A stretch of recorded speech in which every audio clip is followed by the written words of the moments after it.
السلام علیکم ورحمۃ اللہ وبرکاتہ۔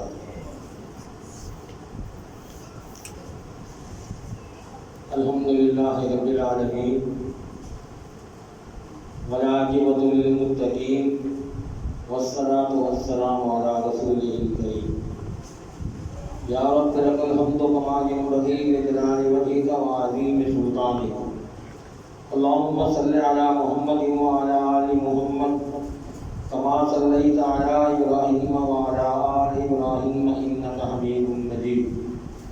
اللہم بارک علی محمد وعلی آل محمد کما بارکت علی ابراہیم وعلی آل ابراہیم انک حمید مجید۔ الحمدللہ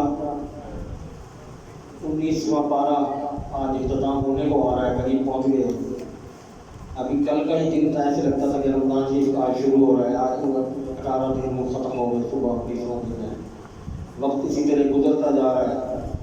خوش قسمت ہیں وہ لوگ جنہوں نے اس ماہ مبارک کی برکات سے سعادت حاصل کی اور کچھ نفع کما لیا۔ جو رہ گئے وہ کفے افسوس بلتے رہ جائیں گے۔ اللہ تعالیٰ ہمیں ہدایت دے اور ہمیں اس ماہ کے بقیہ ایام کو تو مستفید ہونے کا اللہ تعالیٰ موقع فراہم کیا ہے، اللہ ہمیں اس سے فائدہ اٹھانے کی توفیق عطا فرمائے۔ سورۃ فرقان چل رہی ہے جی۔ اس سورت میں اللہ تعالیٰ کی برکات کا بار بار تذکرہ کیا گیا ہے اور تبارک کے لفظ سے اللہ تعالیٰ کا تعارف پیش کیا گیا ہے۔ تبارک الذی نزل الفرقان علی عبدہ لیکون للعالمین نذیرا۔ بہت برکت والا ہے وہ رب، وہ ہستی بہت برکت والی ہے جس نے اپنے بندے پر یہ کتاب، یہ فرقان، فیصلہ کرنے والی کتاب اتاری، لیکون للعالمین نذیرا، تاکہ وہ جہانوں کے لیے ڈرانے والا ہو جائے۔ اور ایک جگہ تبارک الذی ان شاء جعل لك خیرا من ذلک جنات تجری من تحتها الانہار ویجعل لك قصورا۔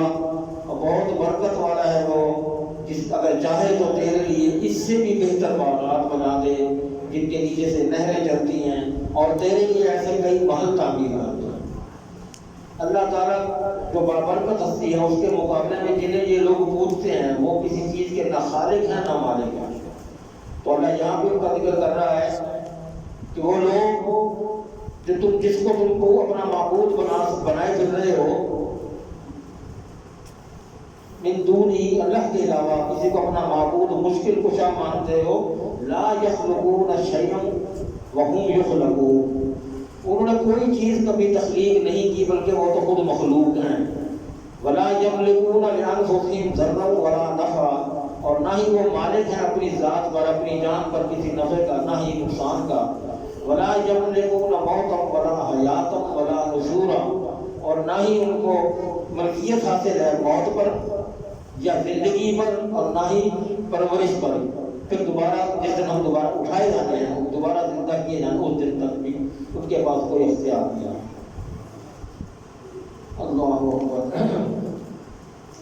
اب یہاں ایک آیت ہے 7 نمبر اور 8 نمبر آیت، اس میں اللہ کے نبی کے بشر ہونے کا اور انسان ہونے کا مسئلہ یہاں پر درپیش تھا۔ وہ کہا کہ لوگ کہتے تھے وقالوا ما لهذا الرسول، یہ کیا ہے رسول، یہ کیسے رسول اللہ نے بھیجے ہیں؟ یاکل الطعام، یہ کھانا کھاتے ہیں، ویمشی فی الاسواق، بازار میں چلتے پھرتے ہیں، لولا انزل الیہ ملک فیکون معہ نذیرا، تو کیوں نہ اللہ تعالیٰ کو ان کے ساتھ فرشتے اتارتا، تو وہ جب یہ چلتے بازاروں میں تو فرشتے ان کے ساتھ ساتھ چلتے تو پتہ لگتا کہ یہ کوئی ہستیاں ہیں، تو پروٹوکول ہوتا ہے ان کا، اور ان کے ساتھ کوئی ڈرانے والا ہوا جو فیکون معہ نذیرا، تو ان کی طرف کوئی ڈرانے والا ہوتا، اور یلقی الیہ کنز، یا پھر کوئی ان کی طرف خزانہ اتارا جاتا، او تکون لہ جنت یاکل منہا، یا ان کو کوئی ایسے باغات اللہ عطا کرتا جس میں سے وہ بیٹھ کے وہ کھاتے پیتے۔ وقال الظالمون ان تتبعون الا رجلا مسحورا، اور ظالموں نے تو یہ کہا کہ تم بس ایک ایسے آدمی کی پیروی کر رہے ہو جس پر جادو کیا ہوا ہے، یہ جادو شدہ آدمی ہے، وہی کرتا ہے۔ ان کا پہلا اعتراض یہ تھا کہ یہ رسول عام انسانوں کی طرح کھاتا پیتا ہے، بازار میں چلتا پھرتا ہے، یہ اللہ کا نمائندہ نہیں ہو سکتا۔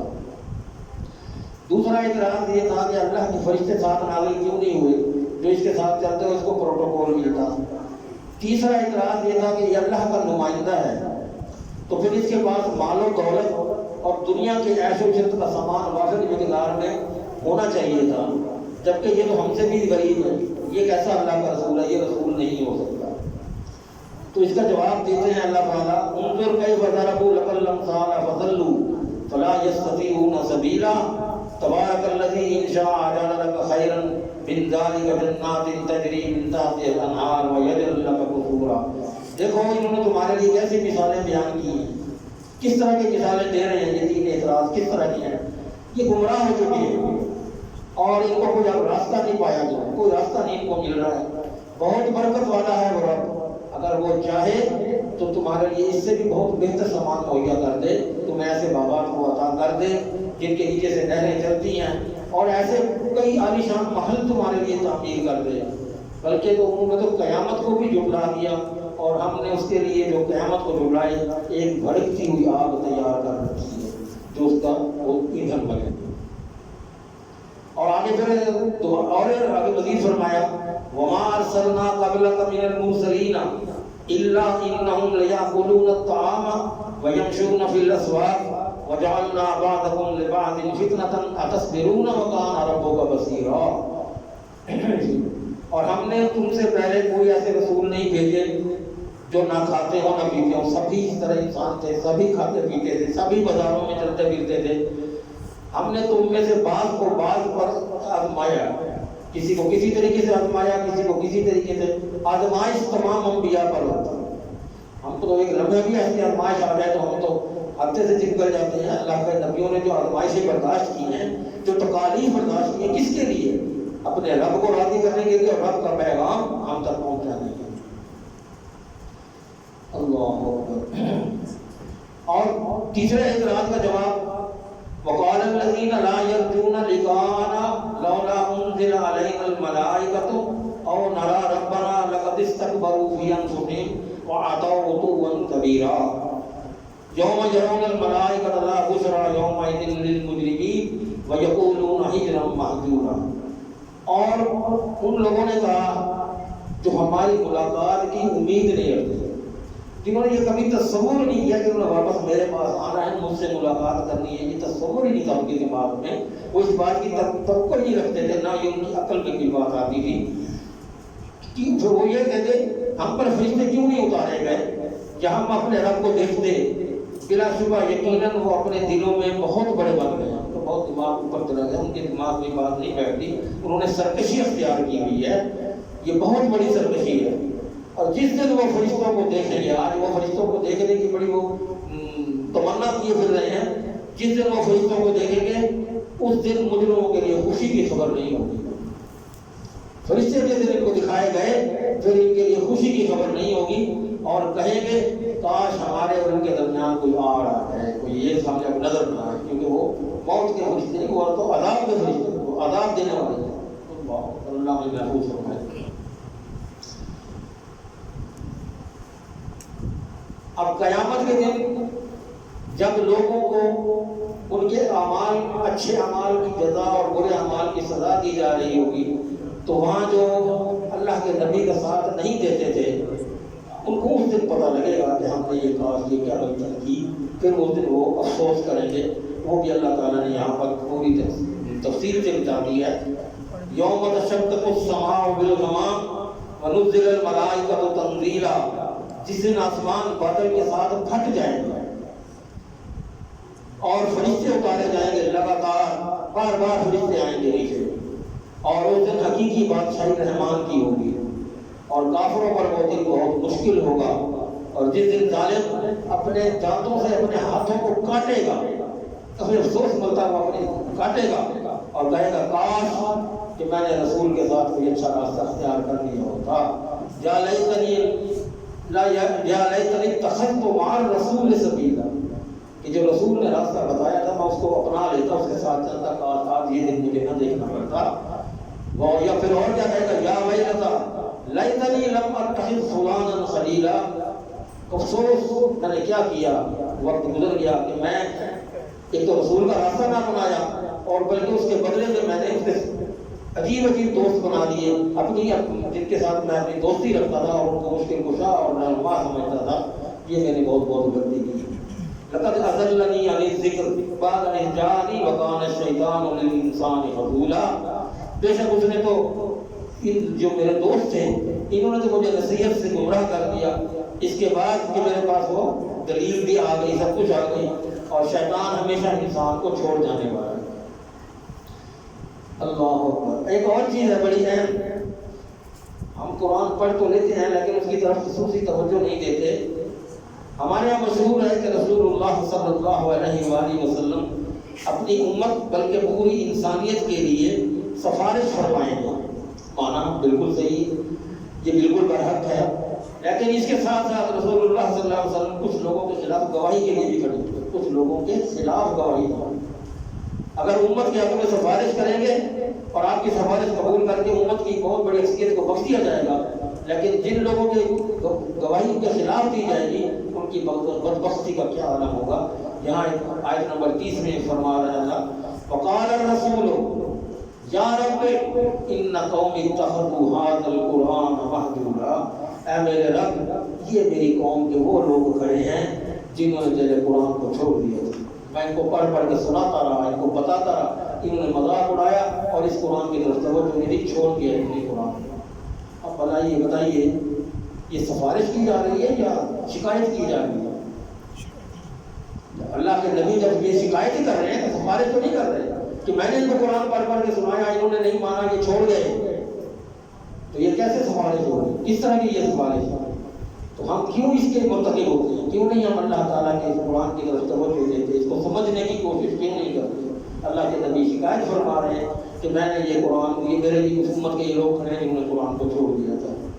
تو ہمیں چاہیے کہ ہم قرآن کو نادرہ بھی پہلے پڑھ لیں، اس کے بعد اس کو حفظ کرنے کی کوشش کریں، اور پھر خصوصاً اس کو ترجمے سے پڑھیں تاکہ ہم سیکھیں کہ اللہ نے اپنا پیغام جو آسمان سے آیا کیا اس میں بیان فرمایا، اللہ کیا چاہتا ہے، ہمیں کیا بتانا چاہتا ہے. دنیا کی کتابوں کو تو ہم پوری طریقے سے پڑھتے ہیں، اس میں کیا کچھ ہے کیا ہے، پھر اس کے امتحانات بھی دیتے ہیں، اسکولوں کالجوں کی یونیورسٹیوں کے امتحان وہ بھی دیتے ہیں.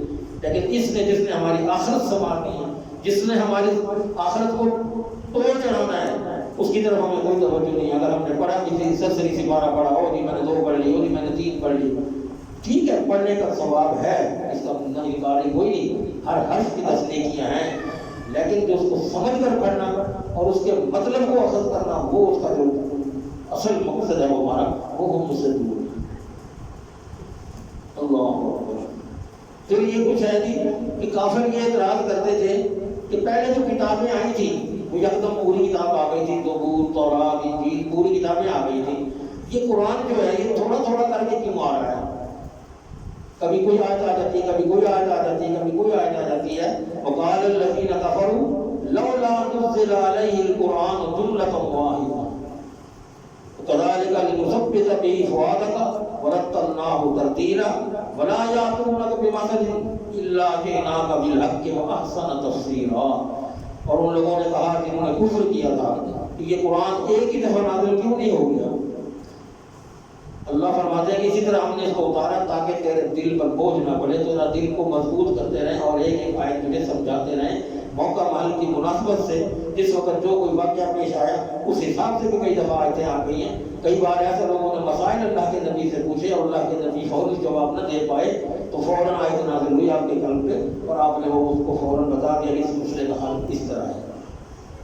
اور پھر ہم نے یہ حکم دیا کہ اس کو ٹھہر ٹھہر کے پڑھ، وَرَتَّلْنَاهُ تَرْتِيلًا. تو جس طرح ہم ٹھہر ٹھہر کے پڑھ کے رہے ہیں تو بھی اسی طرح اس کو ٹھہر ٹھہر کے پڑھ. اور وہ تیرے پاس اس کی کوئی مثال نہیں لا سکتے مگر ہم تیرے پاس حق کا اور بہترین تفسیر بھیج دیتے ہیں. اللہ اکبر. عباد الرحمن کی صفات بھی اللہ تعالیٰ نے اس میں بیان فرمائی ہیں کہ اللہ کے نیک بندے کون ہیں اور ان کے اخلاق اور کردار کا ایک نقشہ اللہ نے اس میں کھینچا ہے. اللہ فرماتے ہیں وَعِبَادُ الرَّحْمَٰنِ الَّذِينَ يَمْشُونَ عَلَى الْأَرْضِ هَوْنًا وَإِذَا خَاطَبَهُمُ الْجَاهِلُونَ قَالُوا سَلَامًا. رحمان کے بندے وہ ہیں جو زمین پر نرمی سے چلتے ہیں، بڑے ادب سے چلتے ہیں، بڑے آنکھیں جھکا کے چلتے ہیں، نظریں نیچی کر کے چلتے ہیں. اور جب جاہل لوگ ان سے بات کرتے ہیں وَإِذَا خَاطَبَهُمُ الْجَاهِلُونَ قَالُوا سَلَامًا، اور جب جاہل ان سے بات کرتے ہیں تو کہتے ہیں سلام، ہمارا تمہارا کوئی تعلق نہیں کرتا، کوئی واسطہ نہیں کرتا، ہماری طرف سے سلام ہے، ہم تم سے دور ہیں۔ ان کی راتیں یبیتون لربہم سجدا وقیاما، ان کی راتیں جو ہیں اللہ کے آگے سجدے کرتے ہوئے، قیام کرتے ہوئے گزرتی ہیں، اور اللہ کے آگے روتے ہوئے گزارتے ہیں وقت کی، ان کے پہلو سے بستر سے نہیں لگتے، وہ بستر سے جدا رہتا ہے۔ اور پھر اس کے باوجود بھی اللہ کے نیک بندے ہیں، پھر بھی وہ رب سے ڈرتے رہتے ہیں اور ہر وقت یہ دعا کرتے ہیں کیا؟ ربنا اصرف عنا عذاب جہنم ان عذابها کان غراما انها ساءت مستقرا ومقاما، اے ہمارے رب ہم سے اس جہنم کے عذاب کو دور کر دے، یہ جہنم کا عذاب ہمیں نہ دے، کیوں یہ عذاب ہمیشہ چمٹ جانے والا ہے۔ جہنم کا عذاب جس کو مل گیا وہ پھر جب تک اللہ نے کہا خالدین فیہا، اس میں ہمیشہ رہیں گے، وہ عذاب اس کو چمٹا رہے گا۔ تو اللہ اس لیے وہ اللہ کے نیک بندے اس کے باوجود بھی کہ وہ نیکیاں کر رہے ہیں، رات کو جاگتے ہیں، ان کے پہلو بستر سے نہیں لگتے، وہ ہر وقت قیامت اور اس میں سجود میں رہتے ہیں، پھر بھی وہ دعائیں مانگتے ہیں کہ اللہ ہم سے جہنم کے عذاب کو دور کر دے، کیوں کہ یہ چمٹ جانے والا عذاب ہے اور بہت بری ٹھہرنے کی جگہ ہے۔ فساد مستقرا و مقام، یہ مقام جہنم کا جو ہے یہ ٹھہرنے والا مقام نہیں ہے، اس کو ہمیں برباد کر دے۔ اللہ اکبر۔ اور پھر جب وہ خرچ کرتے ہیں تو نہ فضول خرچی کرتے ہیں اور نہ خرچ میں تنگی کرتے ہیں، نہ کنجوسی کرتے ہیں، نہ فضول خرچی کرتے ہیں، پہلے بھی اس میں ہم اس بات میں تفصیل سے بات کر چکے ہیں۔ اور پھر وہ اللہ کے ساتھ کسی دوسرے کو معبود یا مشکل کشا نہیں مانتے، پھر وہ کسی جان کو قتل نہیں کرتے جسے اللہ نے حرام کیا ہو، کہ یہ اس کو تم نے اس طرح فلاں موقع پہ فلاں دن پہ حج کے دنوں میں ادھر، تو جس طرح انہوں نے اللہ کا حکم ہے اس طرح کسی کو قتل نہیں کرتے، حق کے ساتھ ہو تو کرتے ہیں۔ سب سے بڑی چیز زنا کی طرف مائل نہیں ہوتے، زنا نہیں کرتے، کسی جھوٹ بات میں شریک نہیں ہوتے، جھوٹ بولنا تو بہت دور کی بات ہے، کہیں کوئی جھوٹ بول رہا ہو، جھوٹی بات کر رہا ہو، اس میں بھی وہ شریک نہیں ہوتے۔ اور جب بےہودہ کام ہم عن اللغو معرضون، اور جب وہ کوئی وہاں بیٹھ کر لغو باتیں ہو رہی ہوں، بےہودہ کلام بات کیے جا رہی ہوں، بےہودہ باتیں ہو رہی ہوں، تو وہاں سے شریفانہ طور سے منہ پھیر کر گزر جاتے ہیں، ان کے ساتھ نہ بیٹھتے ہیں نہ ان کے سامنے۔ اور جب انہیں رب کی آیات کے ساتھ نصیحت کی جائے تو ان پر بہرے اور اندھے ہو کر نہیں گرتے، سوچتے ہیں، سمجھتے ہیں، اور کیا دعا کرتے ہیں؟ ربنا هب لنا من ازواجنا وذرياتنا قرة اعين واجعلنا للمتقين اماما، اے ہمارے رب ہماری بیویوں اور اولادوں سے ہمیں آنکھوں کی ٹھنڈک کرنا، کہ ہم بیویوں کو دیکھیں، اپنی اولادوں کو دیکھیں، وہ اتنی نیک ہوں، اتنی اللہ کی فرما بردار ہوں، اللہ کے حکم کے مطابق چلنے والی ہوں، تو ہماری ان کو دیکھ دیکھ کے آنکھیں ٹھنڈی، اور ہمیں پرہیزگاروں کا امام بنا۔ ایسے لوگوں کی جزا کے لیے اللہ کیا فرماتے ہیں؟ اولئک یجزون الغرفۃ بما صبروا ویلقون فیہا تحیۃ و سلاما، اور اللہ جنہیں جزا میں بلند و بالا محل عطا کرے اور اس پر انہوں نے صبر کیا اور اس میں ان کا استقبال زندگی کی دعا اور سلام کے ساتھ کیا جائے گا، ان کو دعا بھی ملے گی اور سلام بھی قبول کیا جائے گا۔ اللہ اکبر۔ آگے پھر سورۃ شعراء شروع ہو جاتی ہے، اس میں کفار کے انکار پر اللہ کے نبی کو یہ تنبیہ کی گئی ہے کہ آپ اس پر غم نہ کر، یہ کافر لوگ تیری بات کو نہیں مان رہے، غم نہ کر، تو اپنا بیان کیے رکھ۔ یہاں فرماتے ہیں یہ سورۃ شعراء کی پہلی آیت، طاسین تلک آیات الکتاب المبین لعلک باخع نفسک الا یکونوا مؤمنین ان نشاء ننزل علیہم من السماء آیۃ فظلت اعناقهم لها خاضعین، یہ واضح کتاب کی آیات ہیں، شاید تو اپنے آپ کو ہلاک کرنے والا ہے، لعلک باخع نفسک، اپنے آپ کو تباہ کرنے والا ہے، جو ہلاک کرنا، اس لیے کہ وہ مومن نہیں ہوتے، تو غم نہ کر، تو اپنے آپ کو نقصان نہ پہنچا۔ اگر ہم چاہیں تو ان پر آسمان سے ایسی نشانی اتار دیں کہ ان کے سامنے ان کی گردنیں پیچھے ہو جائیں، جھک جائیں، اور ان کے پاس رحمان کی طرف سے کوئی نصیحت نہیں آتی جو نہیں ہو۔ جتنی نصیحتیں پہلے بھی انبیاء پر آ چکی ہیں، اب بھی بتائی جا رہی ہیں، یہ کوئی نئی چیزیں نہیں ہیں، لیکن ان کے دماغ اس کی طرف مائل نہیں ہوتے، بے شک وہ جھٹلاتے رہے ہیں، پھر ان کے بعد جلدی وہ خبریں آئیں گی جس کا یہ مذاق اڑاتے تھے، اس کا پھر انجام بھی ان کو ملے گا۔ پھر اس میں سابق انبیاء کی مثالیں بھی دی گئی ہیں کہ جو ہم پہلے بھی پڑھ چکے ہیں کہ کس طرح انبیاء نے اللہ کے پیغام کو پہنچانے کے لیے کیا کیا مشقت کی، کیا کیا تکالیف برداشت کی، دہرائی جاتی ہیں ساری باتیں بار بار۔ پھر وہ فرعون کا واقعہ کا بھی ذکر ہے کہ کس طرح وہ ظالم تھا، کس طرح وہ نر کو مطلب جو بچوں کو لڑکوں کو مارتا تھا، لڑکیوں کو زندہ رکھتا تھا، ظلم کرتا تھا، بنی اسرائیل پہ بڑا ظلم تھا، اس سارے کو پھر دوبارہ بیان کیا گیا ہے۔ ایک اور چیز اللہ تعالیٰ نے کافر اور مومن کی سوچ کا تھوڑا سا فرق بھی یہاں بیان کیا ہے بڑی واضح طور پر کہ ایمان کوئی معمولی چیز نہیں ہے، ایمان کوئی معمولی چیز نہیں ہے۔ توحید کا اقرار صرف یہ نہیں ہے کہ انسان اللہ کو اپنا خدا اور معبود مان لے اور بس، ایمان انسان کی سوچ بدل دیتا ہے۔ ایمان کے صاحب ایمان جو ہے اس کی سوچ بدل جاتی ہے، جس طرح وہ اللہ کے علاوہ کسی کی عبادت نہیں کرتا اور اپنا مالک و خالق صرف اسی اللہ کو مانتا ہے، تو اللہ کے علاوہ دنیا کی ہر طاقت سے بے پرواہ ہو جاتا ہے۔ پھر وہ اس کو کسی کا ڈر نہیں رہتا۔ جب اس کو یہ پتا ہو گیا اس نے اللہ کو اپنا دوست بنا لیا اور اللہ سے لو لگا لی، پھر وہ ہر ظالم سے بے خوف ہو جاتا ہے۔ پھر اس کو پتا ہے کہ میں یہ میرا کچھ نہیں انکار کرتا، میرا رب جو میرے ساتھ ہے۔ تو جب فرعون کو اوپر سے جادوگر اکٹھے کر کے لایا تو انہوں نے ایک گزارش کی کہ اگر ہم اس پر غالب آ گئے موسیٰ میں تو تمہیں کیا انعام ملے گا؟ ان کو دنیاوی انعام کی لالچ تھی، دنیاوی انعام کی لالچ تھی۔ انہوں نے کہا کہ ٹھیک ہے تو ہمیں تم اس میں سے صلہ دے گے، تم کرو۔ پھر وہ جادو کے ذریعے وہ رسیاں پھینٹی گئی، سانپ بنے، وہ کیا، اور جب وہ ہو گئے ہار گئے، ایمان قبول کر لیا، اللہ کے سچ کو مان لیا کہ یہ سچ ہے، تو پھر اس فرعون نے کہا کہ میں اب تمہارے ہاتھ کاٹ دوں گا۔ اب چونکہ وہ اللہ سے لو لگا چکے تھے، اللہ سے مائل ہو چکے تھے، اللہ کا ڈر خوف ان کے دل میں آیا تھا، تو وہ ظالم فرعون سے ڈرنا بند ہو گئے تھے۔ تو کیا جواب دیتے ہیں؟ اب ہمیں کسی چیز کا ڈر نہیں، اب تو ہمارے ہاتھ کاٹ یا پاؤں کاٹ یا ہماری جانوں کو ختم کر دے ہم نے جانا تو اللہ کی طرف ہی ہے، واپس لوٹ کر تو ہمیں اسی کی طرف جانا ہے۔ اللہ، یہ ایمان کی طاقت تھی، یہ ایمان کی طاقت تھی جو باطل کے سامنے ڈٹ کر کھڑے ہوتے تھے۔ پھر اس کے بعد حضرت ابراہیم علیہ السلام کا واقعہ، یہ بھی ہم بڑی تفصیل سے پہلے صورتوں میں پڑھ چکے ہیں، یہاں میں ان کا بھی ذکر بار بار آیا۔ وہی چیزیں دہرائی جاتی ہیں اسی لیے کہ ہم سمجھتے رہیں، دیکھتے رہیں کیا ہے۔ ایک بڑا خاص واقعہ سورۃ نمل میں ہے، اس کو تھوڑا سا دیکھ لیتے ہیں۔ نمل عربی میں چیونٹی کو کہتے ہیں، اس میں چیونٹیوں کا ذکر آیا ہے، اس لیے سورت کا نام نمل رکھا گیا ہے۔ یہ بھی مکی سورت ہے۔ اس میں وَلَقَدْ آتَيْنَا دَاوُودَ وَسُلَيْمَانَ عِلْمًا، ہم نے داؤد اور سلیمان کو علم عطا کیا تھا۔ وقالا، اور وہ دونوں کہتے تھے، الحمدللہ الذی فضلنا علی کثیر من عبادہ المؤمنین، کہ تمام تعریف اللہ کے لیے ہے جس نے اپنے بہت سے مومن بندوں پر فضیلت دی۔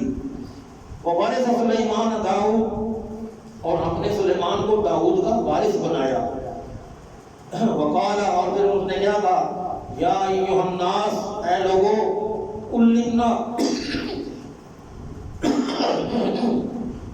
علمنا منطق الطیر وأوتینا من کل شیء۔ اور وہ لوگوں کو مخاطب ہو کے کہہ رہے ہیں کہ اے اللہ نے ہمیں پرندوں کی بولی سکھائی ہے اور ہمیں ہر چیز عطا فرمائی ہے، ایسی کوئی نعمت نہیں ہے جو ہمیں نہ دی گئی ہو، ہر نعمت سے اللہ نے ہمیں نوازا ہے۔ اللہ اکبر، ان ھذا لہو الفضل المبین، یہ واقعی بہت بڑا فضل ہے اللہ کا ہم پر۔ اور پھر ہم نے سلیمان کے لیے اس کے لشکر جمع کیے جو جنوں، انسانوں اور پرندوں میں سے تھے۔ حضرت سلیمان علیہ السلام کے جو لشکر تھے اس میں انسان بھی تھے، جن بھی تھے، پرندے بھی تھے۔ اب وہ جانوروں کی بولی سمجھتے ہیں، اس کا ایک واقعہ یوں بیان فرماتے ہیں اللہ تعالیٰ اس میں اس آیت میں، وقالت نملۃ یا ایھا النمل ادخلوا مساکنکم لا یحطمنکم سلیمان وجنودہ وہم لا یشعرون، کہ حضرت سلیمان علیہ السلام اپنے لاؤ لشکر کے ساتھ تشریف لے جا رہے ہیں تو راستے میں ایک چیونٹی ہے، وہ اس نے جو دیکھا اس لاؤ لشکر کو تو وہ اپنی چیونٹی جو ہے وہ اپنی ہی ساتھیوں کو مخاطب ہو کے کیا کہہ رہی، یا ایھا النمل، اے میری چیونٹیوں، میری قوم کے لوگوں، میری بہنوں، میری سب تقریر کیے تھے اس میں کہ فٹافٹ اپنی بلوں میں گھس جاؤ، ادخلوا مساکنکم، اپنے گھروں میں گھس جاؤ۔ جو گھر ان کے تو بل نہیں ہوتے نا، چیونٹی کا بل، اپنے گھروں میں گھس جاؤ۔ لَيَحْتِمَنَّكُمْ سُلَيْمَانُ وَجُنُودُهُ، کہیں تمہارا سلیمان اور اس کا لشکر تمہیں روند کرنا رکھ دے، اس کے پیروں کے نیچے آ کے تم ختم نہ ہو جاؤ۔ وَهُمْ لَا يَشْعُرُونَ، ان کو تو پتہ نہیں لگنا۔ اب چونکہ جانوروں کی بولیاں صرف سلیمان علیہ السلام کو پتا تھی نا، لشکر کو تو پتہ نہیں تھی، اس لیے وہ کہہ رہے ہیں ہم لا یشعرون، اس کے لشکر کو پتہ نہ لگے وہ کس طرح وہ ہم تو روند کے چلے جائیں گے تو فوراً اپنے بلوں میں گھس جاؤ۔ تو یہاں پر جب چونٹی کی یہ بات سنی حضرت سلیمان علیہ السلام نے تو اللہ فرما رہے ہیں کس طرح بولے فتبسم ضاحکا من قولها، پھر یہاں پر وہ اس کی بات پر مسکرائے، وقال، اور کیا کہا، رب اوزعنی ان نشکر نعمتک التی انعمت علی، اے اللہ مجھے توفیق عطا فرما، اوزعنی مجھے توفیق عطا فرما، ان اشکر نعمتک التی انعمت علی، کہ میں شکر ادا کروں تیری ان نعمتوں کا جو تو نے مجھے عطا فرمائی ہیں، وعلی والدی، اور میرے والدین کو بھی عطا فرمائی ہے، وان اعمل صالحا، اور مجھے توفیق اس چیز کی بھی عطا کر کہ میں نیک اعمال کرتا رہوں، وادخلنی برحمتک فی عبادک الصالحین، اور مجھے داخل کر دے اپنے نیک بندوں میں میرا شمار کر دے۔ اللہ اکبر، اللہ ہمیں بھی نیک بنا۔ اب یہاں پر ایک ہدہد کا واقعہ ہے، تھوڑا سا تم 5-7 منٹ ذرا لگ جائیں گے اس بات کو۔ دربار لگا ہوا ہے، اللہ کے نبی دربار جب لگتے تھے حاضری ہوتی تھی، سارے آ گئے جی، ہر جو کا پرندہ چرند جو بھی موجود تھے، مان لا علی الہدہد ام کان من الغائبین، کیا بات ہے مجھے ہدہد نظر نہیں آ رہا، یا وہ ہے نہیں یا مجھے نظر نہیں آ رہا۔ اب یہ بول رہی ہیں کہ قرآن کے الفاظ کہ مجھے کیا ہو گیا کہ مجھے وہ ہدہد نظر نہیں آ رہا، یہ وہ ہے ہی نہیں، اگر نہیں ہے تو آئے پھر میں آج اسے لأعذبنہ، تو میں اسے بڑی سخت عذاب دوں گا، اسے تکلیف دوں گا، اسے لأذبحنہ، میں اسے ذبح کر دوں گا، ختم کر دوں گا، اور لیأتینی بسلطان مبین، یا مجھے پھر وہ کوئی واضح دلیل پیش کرے، اپنی غیر حاضری کا سبب بتائے کہ کیوں نہیں آیا۔ اب وہ ہدہد آیا، دربان صاحب نے بتا دیا جاؤ جی اندر تمہارا ذکر ہو رہا ہے، آج تمہاری خیر نہیں، آج تم غیر حاضر تھے، آج تمہاری پتہ لگے گا، چلو تو صحیح اندر آ کے کیا کہتا ہے، اللہ اکبر، قال فمکث غیر بعید، تھوڑی دیر ہی گزری تھی اس بات کو، جب سلیمان علیہ السلام حدود کے بارے میں بات کر رہے تھے تو حدود سن کے وہ باہر سے مزہ دیکھ اندر آ کے کہتا ہے احطت بما لم تحط به، اور میں آج آپ کو وہ خبر بتانے لگا ہوں، اس جگہ سے اوپر آ رہا ہوں جہاں آپ کبھی گئے نہیں۔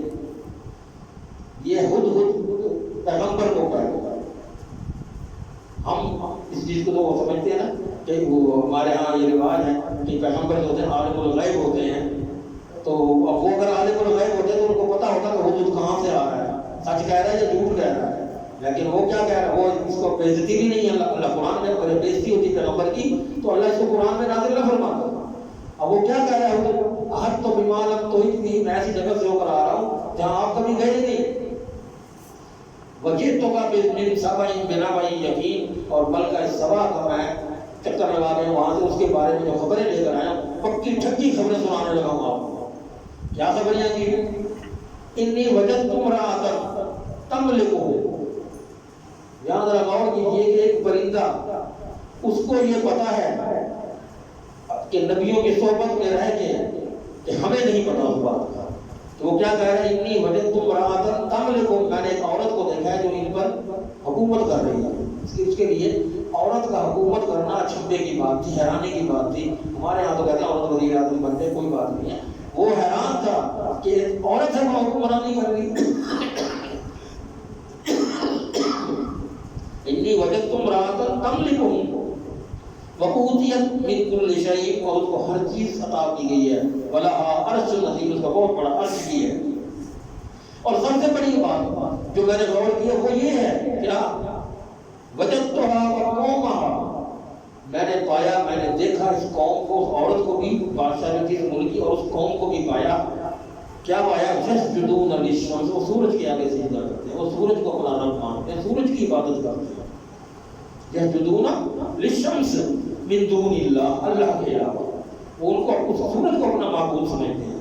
وَزَيَّنَ لَهُمُ الشَّيْطَانُ أَعْمَالَهُمْ فَصَدَّهُمْ عَنِ السَّبِيلِ، اور شیطان نے ان کے لیے بہت بڑے بڑے اعمال ان کے سامنے پیش کر دیے گئے ہیں۔ اب یہ ساری بات کر کے اللہ کے نبی نے یہ نہیں کہہ دیا ہاں ٹھیک ہے سننظر، ٹھیک ہے میں دیکھتا ہوں کہ وہ بات صحیح کر رہا ہے یا غلط کر رہا ہے، میں اس کا تصدیق کرتا ہوں۔ اب وہ تصدیق کے لیے کیا کر رہے ہیں، تو ایسا کر، میں تجھے خط لکھ کے دیتا ہوں، یہ لے جا اور جا کے ملکہ سبا کو پیش کر۔ اب وہ خط لے کے جا رہے ہیں، ہد خط لے کر ملکہ کے پاس پہنچتا ہے۔ وہ خط جو ہے وہ اپنے سرداروں، وزیروں، مشیروں کی مجلس منعقد کر کے کہہ دیجیے خط ہے انی القیہ الیہ، میرے پاس یہ خط آیا ہے سلیمان علیہ السلام کی طرف سے، اور اس میں مجھے یہ بلایا گیا اور یہ کہا گیا بتاؤ تمہارا کیا مطلب ہے، تم کیا چاہتے ہو، اپنی رائے پیش کرو۔ تو وہ کہنے لگے جی کوئی بات نہیں، ہاں یہ بھی بات وہ کہتی ہے اس دخلوا قریۃ نفسدوها، لیکن یہ دیکھ لو کہ جب وہ بادشاہ سلامت آتے ہیں نا کسی ملک میں حملہ کرتے ہیں تو سب کچھ تہس نہس کر کے رکھ دیتے ہیں، تو بہت برباد کر دیتے ہیں، تم بتاؤ تمہاری کیا رائے ہے۔ تو وہ کہنے لگے جی ہم بڑے جری بہادر ہیں، ہم اتنی فوج ہے ہماری، اتنا وہ لشکر کتنا لے کر آئے گا، ہم اس کے ساتھ مقابلہ کریں گے، لیکن آپ کی کیا مرضی ہے، آپ جو مرضی ہم نے بڑی بتائیں ہم اس کو چلیں گے۔ تو وہ کہتی ہے کہ میں کچھ ایسا کرتی ہوں کہ تھوڑے سے ہدیہ تحفے بھیجتی ہوں، دیکھتی ہوں کہ وہ تحفے قبول کرنے کے بعد پھر وہ کیا رائے بیان کرتے ہیں، پھر اس کے مطابق پھر آگے بات کریں گے، ابھی تھوڑا سا پھر وہ تحفے دے کے ان کو تحفے دے کر بھیجا جاتا ہے کہ جاؤ جی، وہ تحفے وہاں پہنچتے ہیں، مال و زر کے ڈھیر لگتے ہیں حضرت سلیمان علیہ السلام کے آگے۔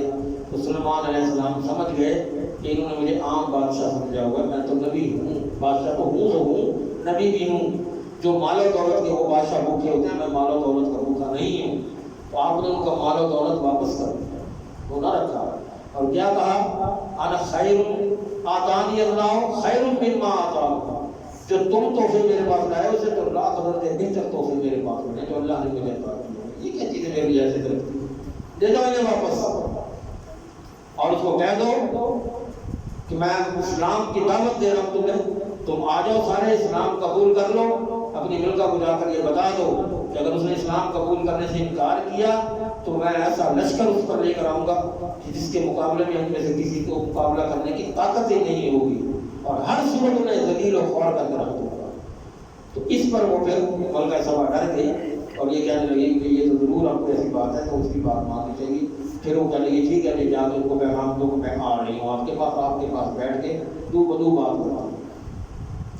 اب وہ تیاری شروع ہو گئی۔ اب سلیمان علیہ السلام نے ایک پروگرام سوچا کہ میں کچھ ایسا کروں کہ جو اس پر میری دھاک بیٹھ جائے، کچھ کو پتہ لگے واقعی میں سچا نبی ہوں۔ تو جنوں سے کہنے لگے یہاں بھائی کوئی ہے تم میں سے ایسا جو اس کا عرش اٹھا کے لے آئے، اس کا عرش جس پر وہ بیٹھتی ہے وہ تخت وہ اٹھا کے لے آئے۔ تو ایک جن تھا وہ کہنے لگا جی میں لے آؤں گا، اس سے پہلے کہ آپ اپنی جگہ سے کھڑے ہو میں لے آؤں گا۔ ایک اور جن چھوٹا تھا وہ کہنے لگا جی آپ آنکھ منہ ادھر کریں گے میں اس سے پہلے لے آؤں گا، اور وہ لے گیا تو آ بھی گیا، تخت ہو گیا، ادھر سے ملکہ بھی پہنچ گئی۔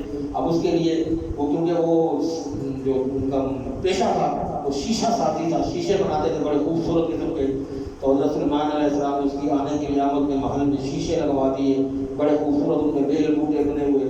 اب وہ جو آئی تو اس نے دیکھا کہ یہ پانی ہے یہاں، تو اندر جب محل میں اس نے قدم رکھا تو اپنی اس نے تلوار اونچی کی کہ میرے کپڑے گیلے نہ ہو جائیں، لیکن وہ پانی نہیں تھا، وہ قواری وہ بڑی خوبصورتی کے ساتھ وہ بیل بوٹے اور پانی کی لہریں نظر آتی تھی، حقیقت میں وہ نہیں تھا پانی۔ تو پھر حضرت سلیمان علیہ السلام اس کو مخاطب کر کے کہتے ہیں کہ ہاں جی عرش کو دیکھو، اس کا تخت کو دیکھو، کیا یہ وہی ہے جو تمہارا تخت ہے، یہ وہی ہے یا ویسا ہی ہے؟ تو وہ کیا کہتے ہیں، کہتی دیکھتی ہے لگتا تو مجھے ایسے ہی جیسے وہ میرا ہی ہو، اور وہ حیران ہوئی اس بات پر کہ کس طرح یہ تحفہ یہاں آ گیا۔ اب اس کو سمجھ آ گئی کہ یہ کوئی لالچی بادشاہ نہیں ہے، یہ اللہ کا سچا نبی ہے، یہ جو بات کر رہا ہے جو پیغام دے رہا ہے اس پر روک پڑ گیا، اور وہ خود آ گئی اس کے پاس اور اس نے اسلام کو قبول کر لیا۔ اللہ اکبر، یہ ان کا بھی اس طرح کی قوال تھی اس کی۔ اللہ تعالیٰ ہمیں اس قرآن کو سمجھنے کی، واقعات کو سمجھنے کی، اس سے سبق حاصل کرنے کی توفیق عطا فرمائے۔